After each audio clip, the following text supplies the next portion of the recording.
कथा प्रारंभ होत है और सुनहु वीर हनुमान। आसन आई बिराजिए तेज पुंज बलवान सियावर रामचंद्र जी की जय। पवन सुत हनुमान जी की जय।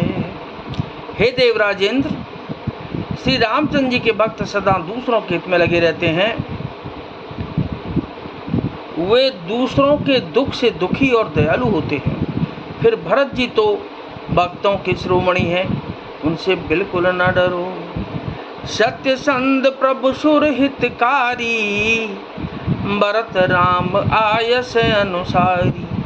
स्वार्थ विबस विकल तुम होहु, भरत तो सुनई राहुर मोहु। प्रभु श्री रामचंद्र जी सत्य प्रतिज्ञ और देवताओं का हित करने वाले हैं और भरत जी श्री रामचंद्र जी की आज्ञा के अनुसार चलने वाले हैं। तुम व्यर्थ ही स्वार्थ के विशेष बस होकर व्याकुल हो रहे हो, इसमें भरत जी का कोई दोष नहीं, तुम्हारा ही मोह है। सुने सुर बर सुर गुरु बर बानी, बा प्रमोद मन मिटी गलानी। बरस प्रसून हरस सुर राहु, लगे सराहन भरत सुबाहु। देवगुरु बृहस्पति जी की श्रेष्ठ वाणी सुनकर इंद्र के मन में बड़ा आनंद हुआ और उनकी चिंता मिट गई। तब हर्षित होकर देवराज फूल बरसाकर भरत जी के स्वभाव की सराहना करने लगे। यही विधि भरत चले मग जाही, दशा देख मुनि सिद्ध सिहाही। जब राम कहले ही उसासा, उमगत प्रेम मनौ चहु पासा। इस प्रकार भरत जी मार्ग में चले जा रहे हैं। उनकी प्रेममयी दशा देखकर मुनि और सिद्ध लोग भी सिहाते हैं। भरत जी जब भी राम कहकर लंबी सांस लेते हैं, तभी मानो चारों ओर प्रेम उमड़ पड़ता है। द्रवहि बचन सुन कुल पसाना, पुरजन पे मुन जाहि बखाना। बीच बास कर जमुन है आए, निरख नीर लोचन जल छाए। उनके प्रेम और दीनता से पूर्ण वचनों को सुनकर वज्र और पत्थर भी पिघल जाते हैं। अयोध्या वासियों का प्रेम कहते नहीं बनता। बीच में निवास मुकाम करके भरत जी यमुना जी के तट पर आए। यमुना जी का जल देखकर उनके नेत्रों में जल भर आया। रघुबर बरन बिलोक बर, बारिश समेत समाज।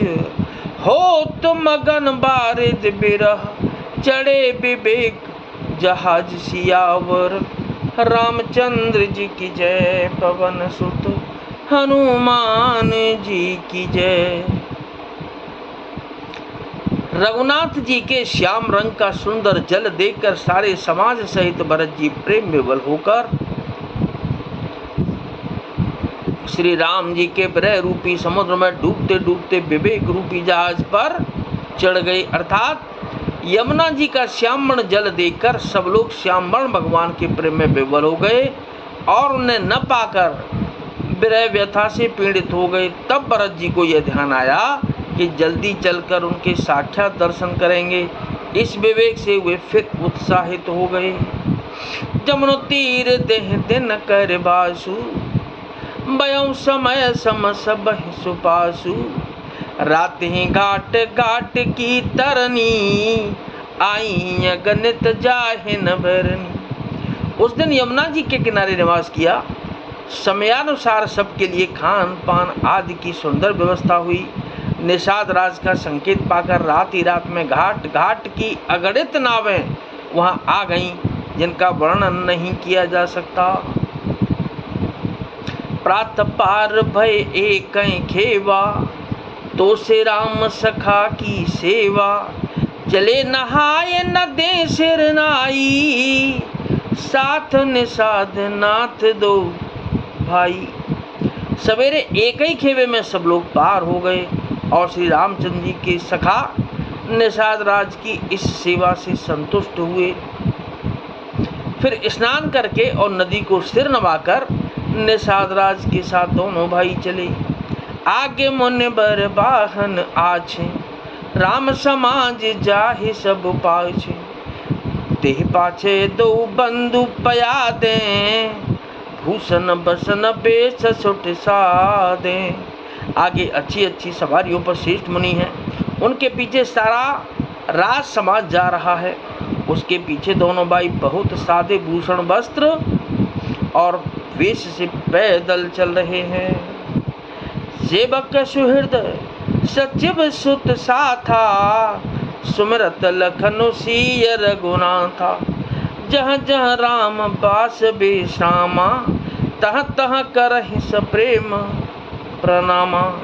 सेवक मित्र और मंत्री के पुत्र उनके साथ हैं। लक्ष्मण सीता जी और श्री रघुनाथ जी का स्मरण करते जा रहे हैं।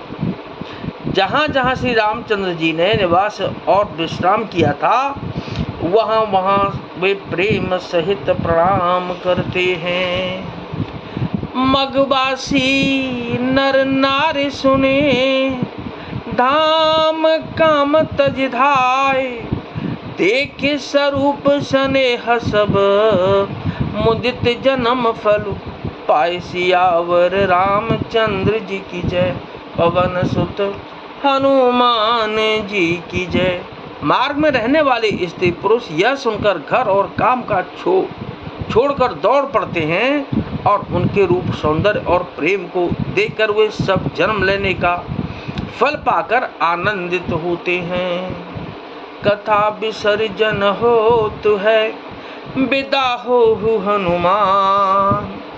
राम लखन और जानकी मैया, सदा करें कल्याण। सियावर रामचंद्र जी की जय, पवन सुत हनुमान जी की जय।